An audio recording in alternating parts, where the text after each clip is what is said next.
Guys, jadi ini akan menjadi video aku yang terpanjang. Kalian siapin dulu cemilan-cemilan kalian, karena durasi video ini lumayan panjang banget. Jadi aku mau bercerita sambil temenin aku beres-beres. Tapi ini cerita nggak sepanjang jalan kenangan loh guys. Senang aja. Inilah kegiatan ibu-ibu yang terlihat sepele tapi banyak banget kerjaannya. Ini tuh udah malam hari lah guys, dan aku ngelihat piringnya belum tercuci, pakaiannya udah menumpuk. Jadi mau tidak mau kita harus kerjakan ya guys. Kita kerjakan dulu dari yang simpel dulu. Tapi pekerjaan ibu-ibu itu yang tersimpel kira-kira apa ya? Kayaknya semua simpel-simpel aja deh menurut orang lain ya guys. Tapi kalau menurut kita tuh gitu deh. Tapi ya kalau kita itu udah sering di dapur, jadi pekerjaan tuh kayak udah cepat banget ya. Jadi kita udah bisa memanage waktu. Jadi berapa jam kita di dapur itu udah bisa kita atur. Kalau kita udah terbiasa.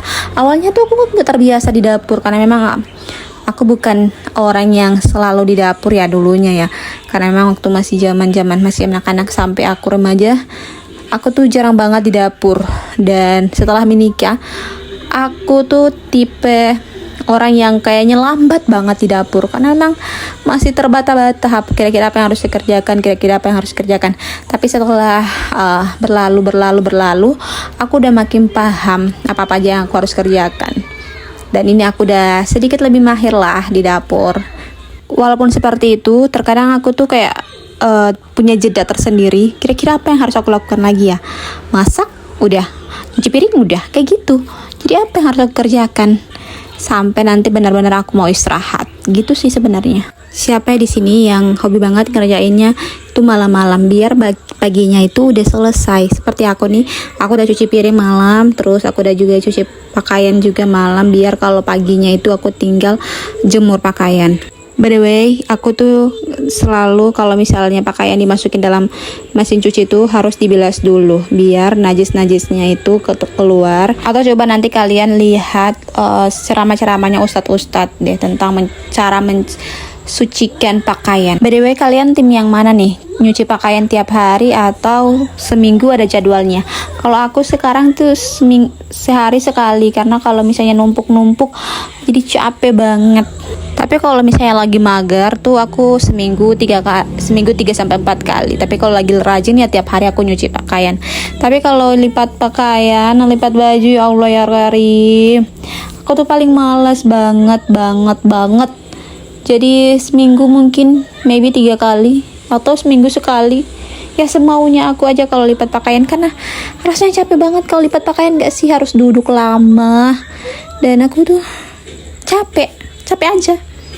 Jadi nih, karena mumpung masih ada waktu, aku lipat pakaian dulu. Tapi ya, aku tuh di rumah cuma bertiga, aku, suami, sama anak. Tapi kenapa ya pakaianku tuh banyak banget? Apalagi aku selalu mencuci tiap hari. Dan kalau ngelipat baju tuh kayak rasanya banyak banget. Padahal kami cuma bertiga. Kalian juga seperti itu nggak? Dan ini kita udah selesai melipat pakaian, udah rapi ya guys. Nanti besok aku atur. Setelah aku bersih dan aku udah kelaparan, say. Allah, kalian lihat aku makan makanan buatan aku yang tadi, sate yang sisa daging kurban. Selesai aku beres-beres makan dan duduk-duduk santai, dan ternyata Abang Alf dan Abi udah pulang. Jadi aku mau nyuapin Alf dulu makan sambil dia nonton film kesukaannya, sambil bercerita juga. Dia happy banget dan aku juga happy karena pekerjaan udah selesai. Jadi aku tinggal ngurus Al. Terima kasih udah mendengarkan cerita-cerita aku dan sudah menonton vlog aku ini. Sampai ketemu di vlog-vlog selanjutnya. Bye bye. Assalamualaikum.